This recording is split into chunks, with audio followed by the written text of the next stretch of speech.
Hello, friends and landlords and investors. Welcome back to our video series with Ledgeview Commercial and Porcupine Real Estate, talking about the good, the bad, and the ugly of being a property manager, a landlord, investment property owner, investor, and even a tenant. So, Brittany, Ping, welcome back. Thank you so much, Mark. We have a series of these you'll find on our YouTube channel at Porcupine Real Estate, a YouTube tinyurl.com/NHlandlord101. And today's little topic is about leases and when a lease ends. I think it's called a holdover, but it seems to be a lot of misinformation, a lot of misunderstanding among tenants in particular. But if they, for example, they sign a 12-month lease, what happens at the end of 12 months? If they decide not to months out, if they decide not to move out, you must have a ton of experience with this and see a lot of different situations. So what's the latest and greatest on how to handle that? Awesome. So it's actually a state requirement that any tenant who is moving out provides their landlord with a 30-day written notice. So you have to, by state law. Now, other lease terms may be different. So like at Ledgeview Commercial, if you were on a lease, we require 60 days notice. So that's in our contract. It's actually a very first part of our terms of each lease. But state law actually requires the tenant to provide a 30 days written notice that includes their move-out date and their forwarding address. So that is a requirement that a tenant has. And so for landlords, that clause should be in your lease, right? If you prefer a longer term notice to vacate, like a 60 days like we do, having your lawyer write that up, or if you feel that you can write up a good lease term, adding that in there is necessary. We also have a holdover clause in our lease as well for our policies, because in the state of New Hampshire, if you stay in residency after your lease, the landlord can't just come lock you out and say, my apartment now.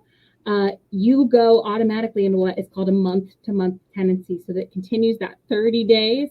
You are in occupancy on that month. You are in occupancy for that entire month.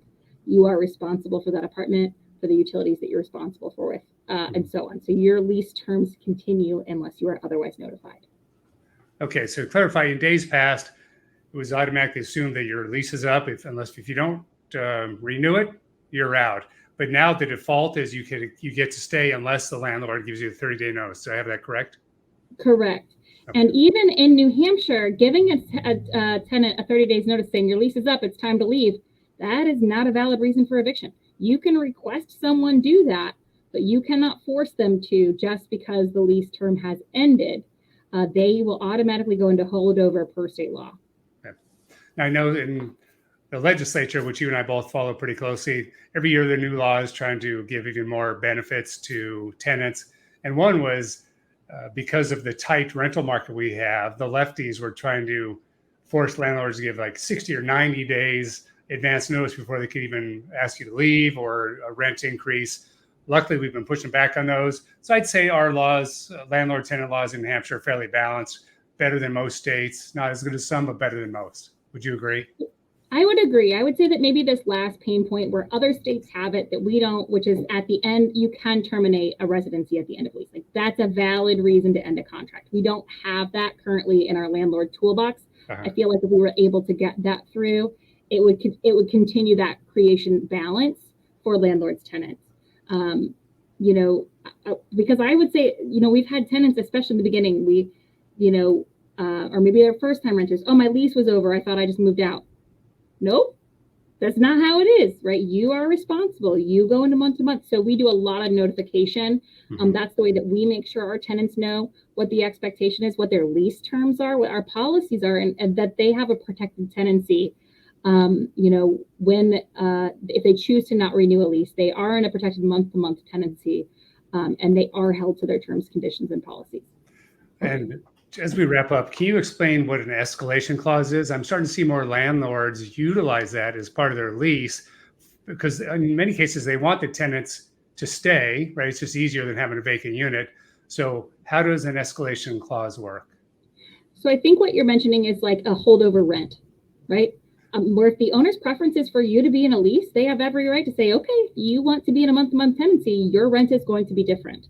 So we do have some states or cities throughout the country that define what a holdover rent could look like. We don't have any cap in regards to how much you can increase rent. The only thing that we have is a 30 days notice of change. So if a homeowner really wanted you on a lease, there could be a penalty in your rent, whether it's an additional fee or that your specific monthly rent goes up. So we do encourage, if we extend you a lease, our owners want you on a lease, and there is a penalty in your monthly rent. Your monthly rent will be higher than what was extended as a 12-month or 6-month lease, because you chose not to be on a lease, and that's the stability that the owner wanted. So for that trade-off for the owner, they're going to get a higher monthly rent for the units that did not go on lease up. And of course, we're seeing a lot of that with investors coming in, buying existing buildings. They're taking over the existing leases on a building that they buy, but those are under market rents.